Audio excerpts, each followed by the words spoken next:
Hello, good morning बेटा। आज हम 10th क्लास केमिस्ट्री डिस्कस कर रहे हैं जिसके अंदर आपका चैप्टर चल रहा है second, that is acids, basis and salts. Okay, so I think हमने जस्ट अभी बेस एसिड कंप्लीट हो चुका है। आपका ये पीएच का टॉपिक यहाँ पूरा हो जाएगा, उसके बाद हम सॉल्ट्स के बारे में बात करेंगे। तो 2-3 दिन से हमारा जो टॉपिक कंटिन्यू है दैट इज पीएच। हमने सबसे पहले देखा कि पीएच क्या होता है, फिर हमने उसके न्यूमेरिकल्स किए, ठीक है, कि यूजफुलनेस क्या है, स्ट्रेंथ वगैरह बता सकते हो आप सॉल्यूशंस की। अब हम पढ़ रहे हैं the importance of pH in our everyday life, की जो आपकी रोजमर्रा की जिंदगी होती है उसके अंदर पीएच का कहाँ रोल होता है। सिर्फ यही काम नहीं होता बेटा, पीएच पता होने से आपको किसी सॉल्यूशन के मीडियम के बारे में आइडिया हो जाता है कि एसिडिक है कि बेसिक है कि न्यूट्रल है, या फिर आपको स्ट्रेंथ पता चल जाती है कि 2 एसिडिक सॉल्यूशन में ज्यादा एसिडिक कौन है, 2 बेसिक में ज्यादा बेसिक कौन है। सिर्फ इतना ही काम नहीं होता है पीएच का, और भी बहुत जगह पे हमारे आसपास इतने सारे प्रोसेस होते रहते हैं, हम विद इन आवर बॉडी इतने प्रोसेस होते हैं जिसमें पीएच की इंपॉर्टेंस होती है। सो अब हम उन्हीं को डिस्कस करेंगे। ओके, सो सबसे पहले बात करते हैं in human beings. In human beings तो हमारी जो बॉडी है ना बेटा, वो एक पर्टिकुलर पीएच के ऊपर काम करती है, ठीक है। जो हमारा शरीर है, हमारे शरीर में बहुत सारी रिएक्शंस होती रहती हैं। तुमने 9th में पढ़ा भी होगा कि सेल के अंदर बहुत सारे सब्सटेंस पाए जाते हैं, ऑर्गेनेलीज होती है, फ्लूइड होता है, मिनरल है, बहुत सारी चीजें पाई जाती है। तो रिएक्शन होती रहती है हमारी बॉडी के अंदर, उनको हम बायोकेमिकल रिएक्शन बोलते हैं। जो रिएक्शंस हमारी बॉडी में होती है उनको हम बायोकेमिकल रिएक्शन बोलते हैं। और हमारी बॉडी अच्छे से कब काम करती है, जब बॉडी का जो पीएच हो वो 7 से 7.8, ठीक है। Our body work good at this pH range, जब पीएच 7 से 7.8 मतलब या तो न्यूट्रल या स्लाइटली सा क्या हो, बेसिक जो हो पीएच हो, इस पे आपकी बॉडी सबसे अच्छा काम करेगी। अगर किसी भी रीजन से, किसी बीमारी की वजह से, इन्फेक्शन हो जाए, किसी की भी वजह से अगर आपकी बॉडी का पीएच इससे ज्यादा या फिर इससे कम होता है तो फिर आपको हार्मफुल इफेक्ट्स देखने को मिलेंगे। मतलब नॉर्मली जो ह्यूमन है उसका बॉडी का पीएच ये है, अगर इससे ज्यादा हो जाता है या इससे कम हो जाता है तो आपकी बॉडी के फंक्शन अफेक्ट होंगे। क्यों?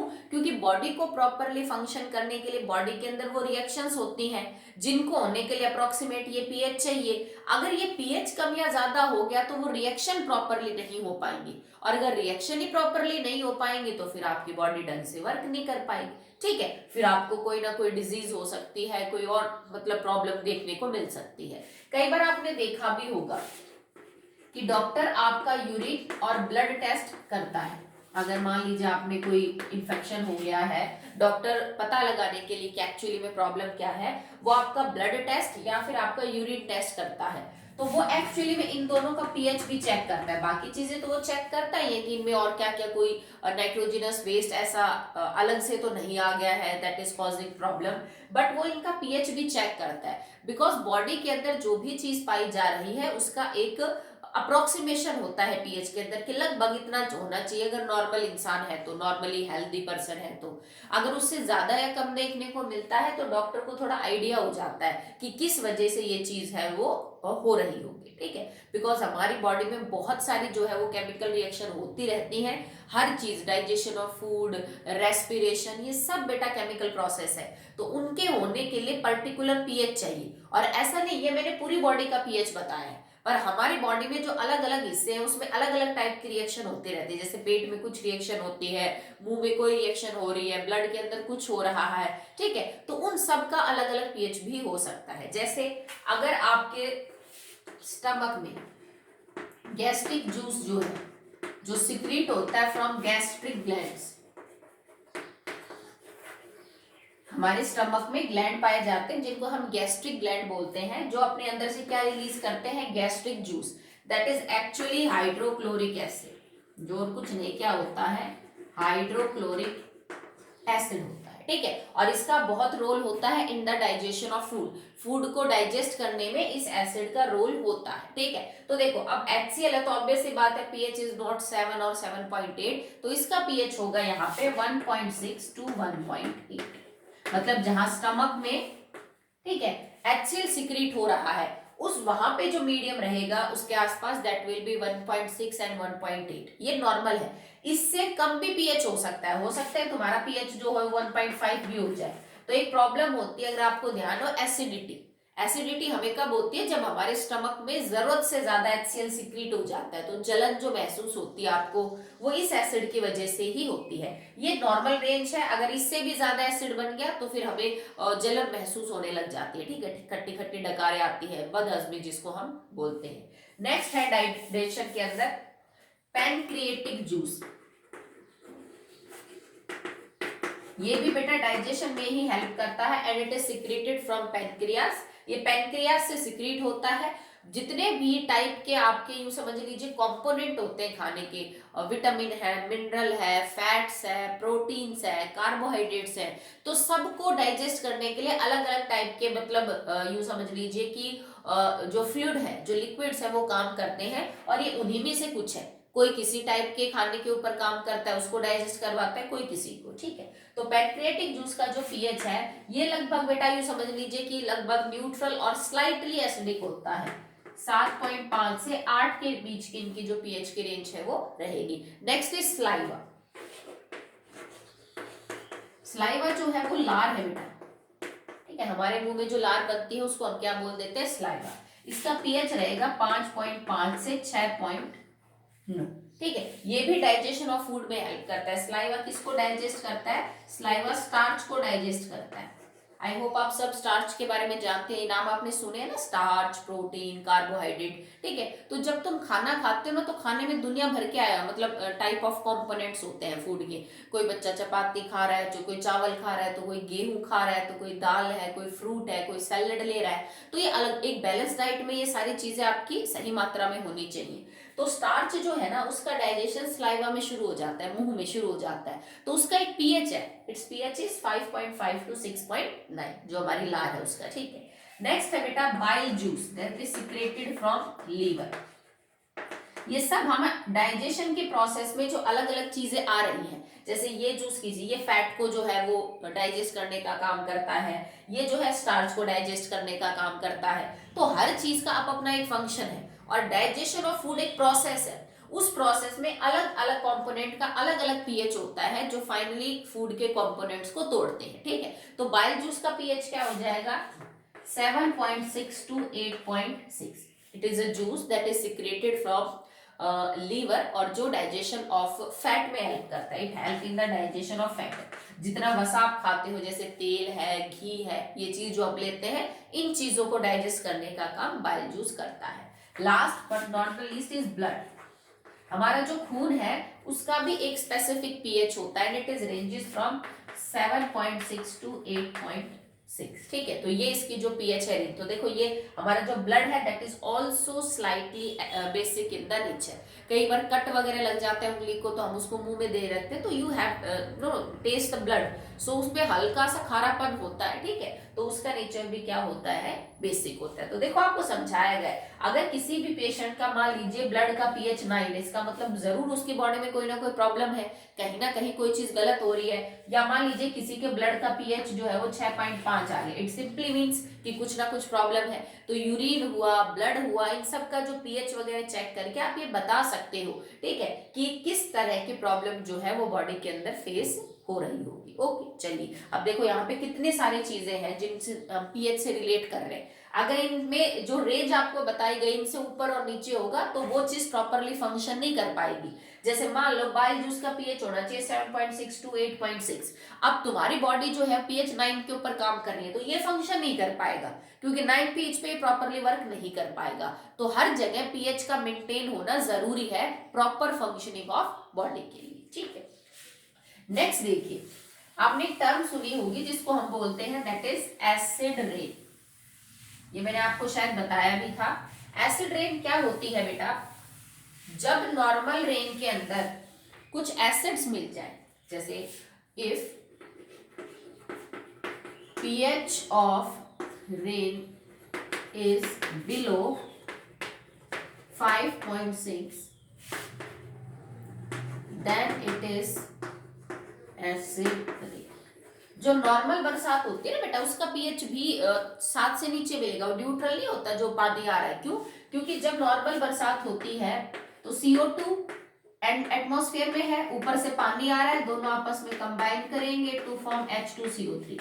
तो जो नॉर्मल रेन है that is also slightly acidic in nature due to the presence of carbonic acid, क्योंकि एनवायरमेंट में बहुत सारा कार्बन डाइऑक्साइड है और वो पानी के साथ रिएक्शन करेगा तो क्या बन जाएगा? Carbonic acid. कमजोर सही पर एसिड तो है, तो पीएच रहेगा एसिडिक। ठीक है, बट ये मान लो 5.6 के आसपास, 5 से 6 के बीच में रेंज मान लीजिए आप। बट अगर आपका जो रेन के पानी का पीएच है वो बिलो 5.6 होता है तो उस रेन को एसिडिक रेन माना जाता है। और ये कब होता है? अगर एटमॉस्फेयर के अंदर H2SO4, HNO3 और HCl आ जाए।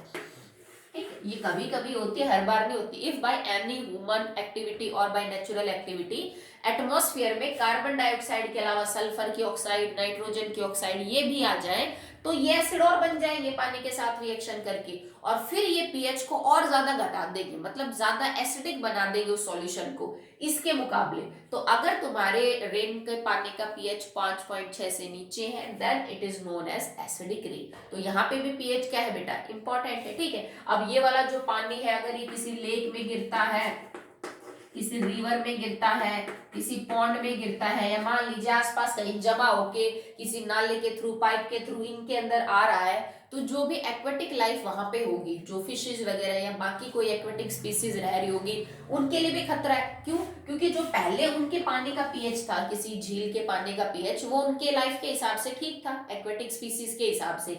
अब अगर उसमें रेन वाटर आ रहा है जो कि एसिडिक रेन वाटर है, तो इसका मतलब उनकी लेक, रिवर या पॉन्ड का पीएच और कम हो जाएगा। इनके जो पानी का पीएच है नाउ बिकम्स मोर एसिडिक। तो उस एसिडिक मीडियम के अंदर जो फिशेज है या जो बाकी छोटे एक्वेटिक स्पीसीज है वो सरवाइव नहीं कर पाएंगे और वो क्या हो जाएंगे? मर जाएंगे। तो इसका कितना हार्मफुल इफेक्ट है। एसिड रेन किसी भी चीज के ऊपर गिरेगी, किसी खेत पे गिरेगी उसकी मिट्टी को खराब कर देगी, किसी पौधे पे गिरेगी उसको जला देगी, किसी स्टैच्यू पे गिर गई, मार्बल पे गिर गई उनको खराब कर देगी, किसी मेटल पे गिर गई उसको खराब कर देगी। ठीक है, और फाइनली अगर किसी वाटर बॉडी में गिर जाती है तो उस वाटर बॉडी का पीएच क्या कर देती है? एसिडिक। और उसके बाद क्या होगा बेटा कि जो भी एक्वेटिक लाइफ है वो प्रॉपरली सरवाइव नहीं कर पाएगी।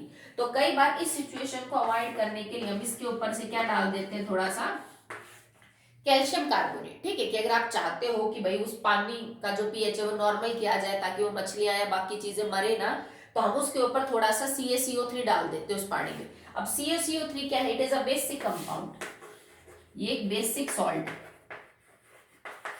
ठीक है, और इस वजह से जो तुमने पानी का पीएच हुआ एसिडिक, तुमने ऊपर से क्या डाल दिया? बेस डाल दिया, तो दोनों एक दूसरे के इफेक्ट को थोड़ा न्यूट्रलाइज करते हैं और पीएच पहले जैसा ही हो जाएगा नॉर्मल। और जिस पीएच के अंदर आपकी जो फिशेज है वो क्या कर सकती है? सरवाइव कर सकती है। यही रीजन है बेटा कि why we can't live on Venus.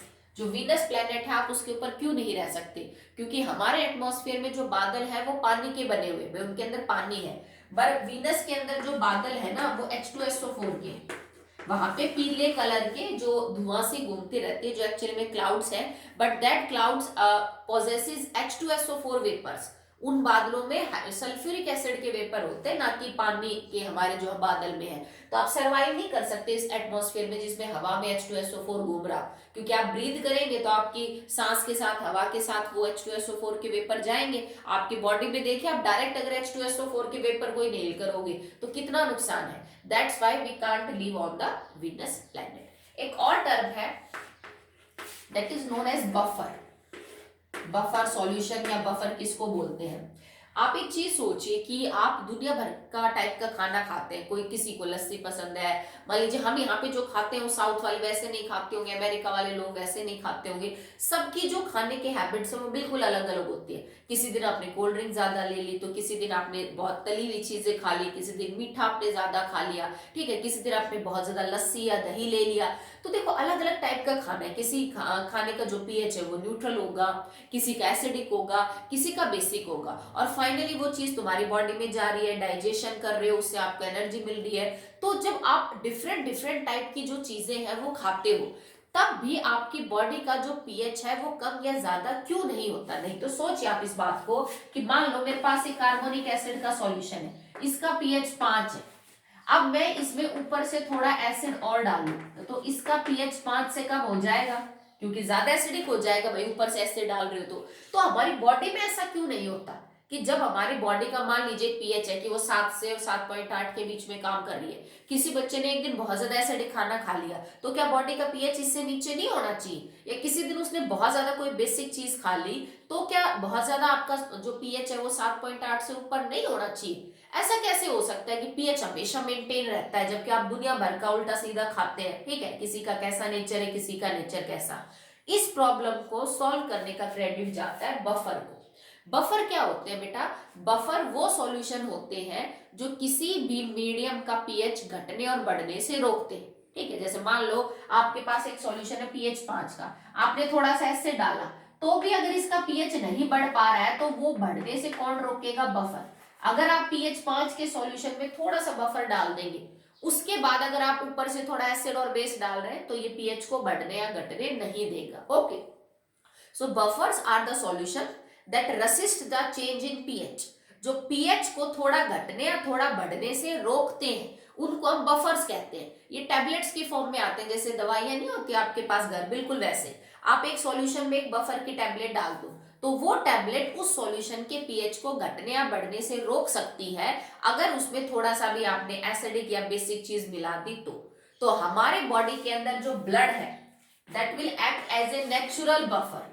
हमारी बॉडी में जो खून है ना बेटा वो एक नेचुरल बफर का काम करता है। दैट्स वाई आपकी बॉडी का जो पीएच है वो नॉर्मल मेंटेन रहता है, चाहे आप जैसा भी खाना खा लो एसिडिक और बेसिक, ठीक है। तभी तो हम कह रहे थे अगर ब्लड का जो पीएच है वो ज्यादा कम हो रहा है इसका मतलब ब्लड प्रॉपरली बफर का काम नहीं कर पा रहा है, तभी तो तुम्हारी बॉडी का जो पीएच है वो कम ज्यादा हुआ, तभी तो तुम्हें कोई प्रॉब्लम फेस हुई, ठीक है। तो ब्लड जो है ना एक हेल्दी पर्सन के अंदर नेचुरल बफर का काम करता है। ये आर्टिफिशियल भी हो सकते हैं, आप बाहर से भी कोई केमिकल बफर के तौर पे यूज कर सकते हैं, पर हमारी बॉडी को प्रॉपर फंक्शन करने के लिए तो क्योंकि हम ह्यूमन बीइंग्स पे पीएच का रोल पढ़ रहे हैं, हमारी बॉडी में ब्लड एक नेचुरल बफर है जो थोड़ा बहुत पीएच को बढ़ने और घटने से ऑटोमेटिकली क्या कर लेता है, रोक लेता है, ठीक है। चलिए नेक्स्ट देखिए।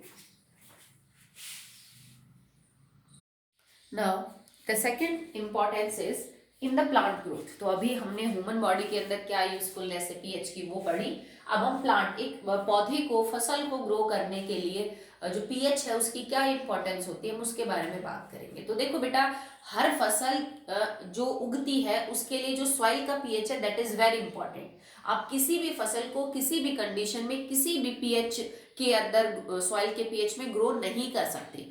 कुछ फसल होती है जिनका जो ग्रोथ आप प्रॉपरली करेगी जब मिट्टी का पीएच एसिडिक होगा, कुछ फसल ऐसी हैं जो बेसिक मीडियम के अंदर बहुत अच्छी ग्रो करती हैं और कुछ न्यूट्रल मीडियम के अंदर ग्रो करती हैं। मीडियम से मेरा मतलब है उस मिट्टी का पीएच, ठीक है, उस खेत की मिट्टी का पीएच जिसमें आप उस फसल को उगा रहे हो।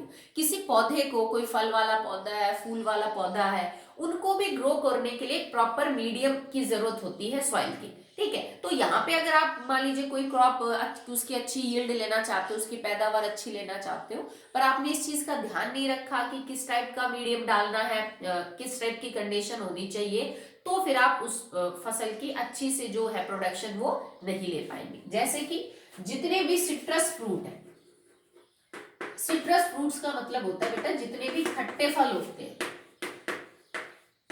कौन कौन से आ सकते हैं इसमें, जैसे लेमन है, आंवला है, ऑरेंज है, मौसम्बी है, ठीक है, जो खट्टे फल होते हैं, टमाटर हो गया, इस टाइप के जो भी चीज आपको ग्रो करनी है तो उसके लिए जो मीडियम होना चाहिए that will be slightly basic alkaline liquid.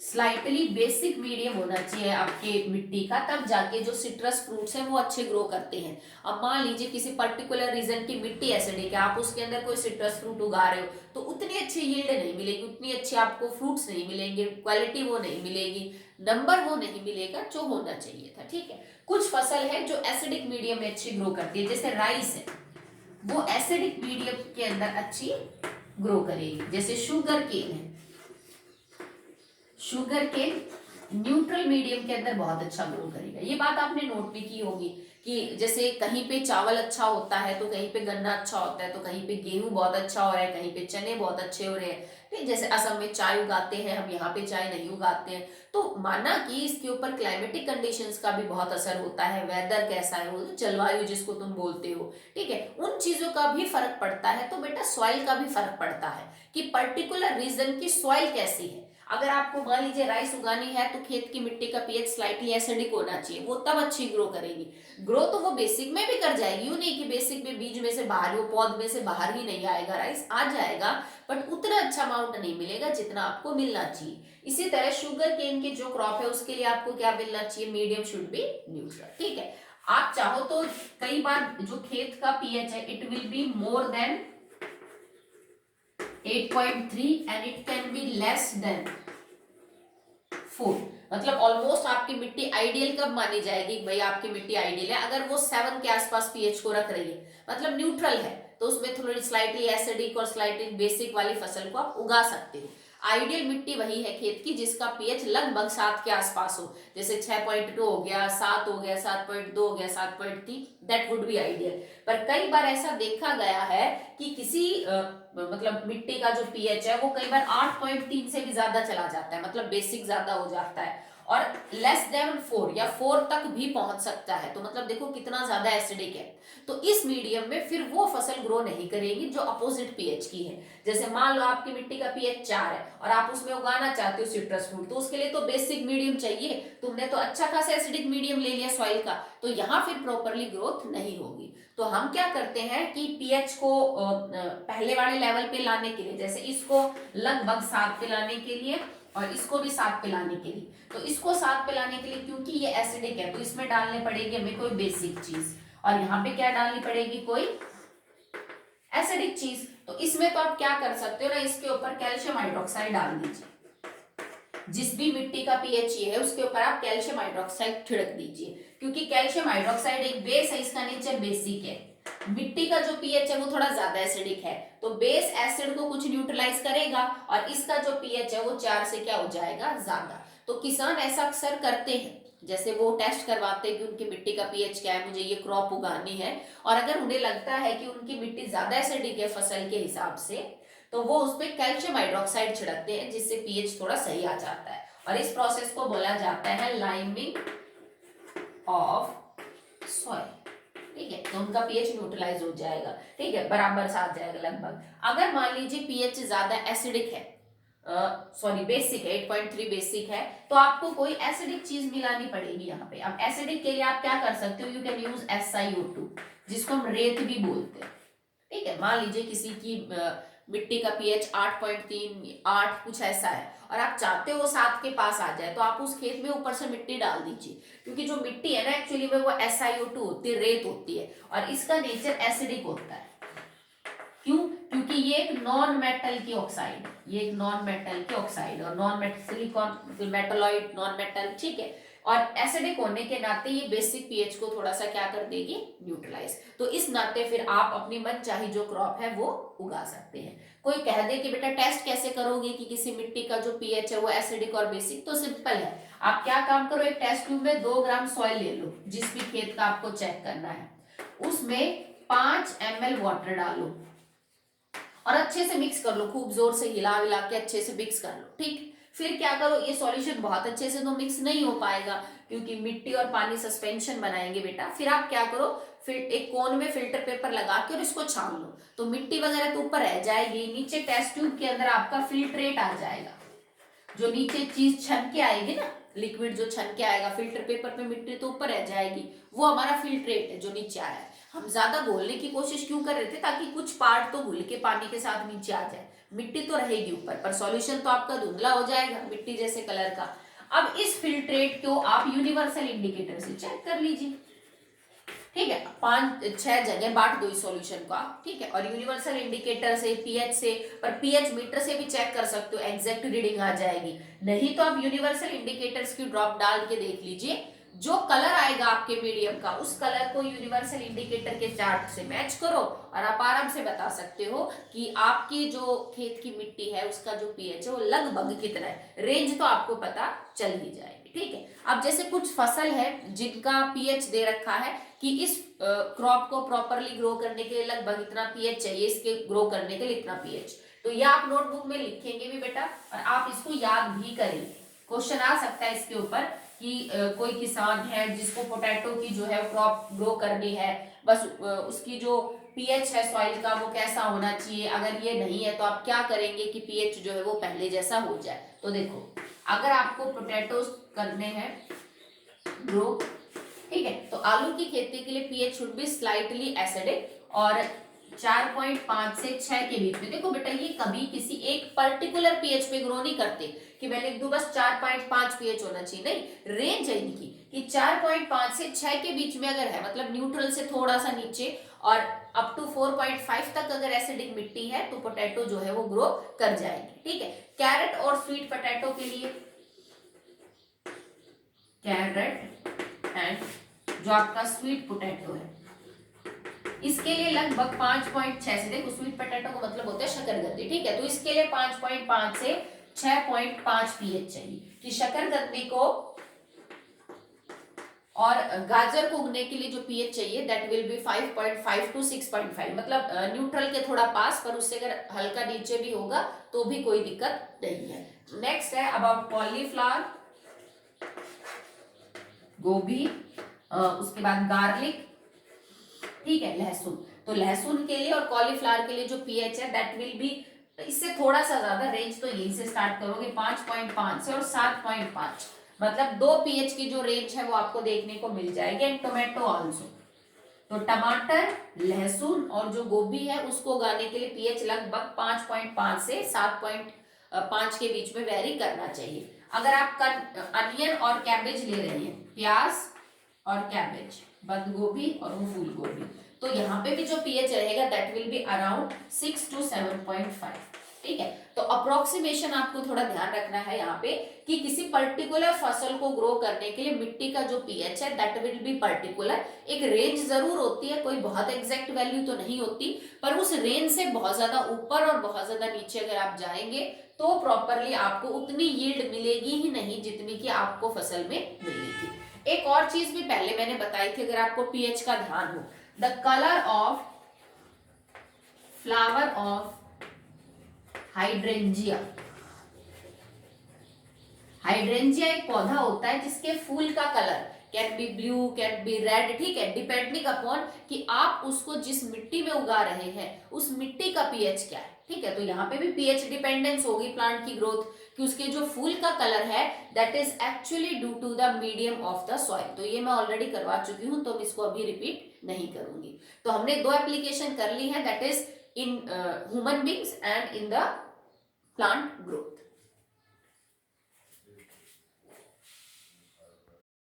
The next application is in the human digestive system। तो एक्चुअली मैं आपको बता चुकी हूँ जब हम ह्यूमन बींग्स के अंदर मैंने आपको फर्स्ट एप्लीकेशन बताई थी, अब फिलहाल डाइजेस्टिव सिस्टम के हिसाब से बता देते हैं। जैसा मैंने आपको अभी बोला था कि हमारे स्टमक के अंदर गैस्ट्रिक ग्लैंड्स है that secret HCl, hydrochloric acid, and it is necessary, ये हमें नुकसान नहीं पहुंचाता है हमारे स्टमक की दीवार को, ये सिर्फ डाइजेशन में हेल्प करता है, क्योंकि ये जो एसिड है ना ये पीएच जो पेट का है वो 4 से 5 के बीच में रखता है और इसी पीएच के ऊपर कई सारे एंजाइम काम करते हैं जो कि डाइजेशन में हेल्प करेंगे। ओके, सो HCl का काम होता है स्टमक के पीएच को 4 से 5 के बीच में मेंटेन रखना, ताकि इसकी वजह से वो एंजाइम काम कर सके जिनको डाइजेशन करना है, क्योंकि वो एंजाइम एसिडिक मीडियम में ही काम करते हैं। सिंपल सी बात ये है, देखो हमारी बॉडी का पीएच 7 टू 7.8 नॉर्मली, पर डाइजेशन ऑफ फूड के लिए जो एंजाइम चाहिए ना काम करना है जिसको डाइजेशन करने के लिए, वो एसिडिक मीडियम पे काम करते हैं। तो कुछ तो ऐसा चाहिए ना पेट में जो मीडियम का एसिडिक बना सके ताकि वो एंजाइम काम कर सके, ये काम हमारे लिए HCl करता है। नॉर्मल कंडीशन में आपको कोई प्रॉब्लम नहीं होती इस एसिड से, ये सिर्फ मीडियम उतना करता है ताकि एंजाइम काम कर सके। But in case of indigestion,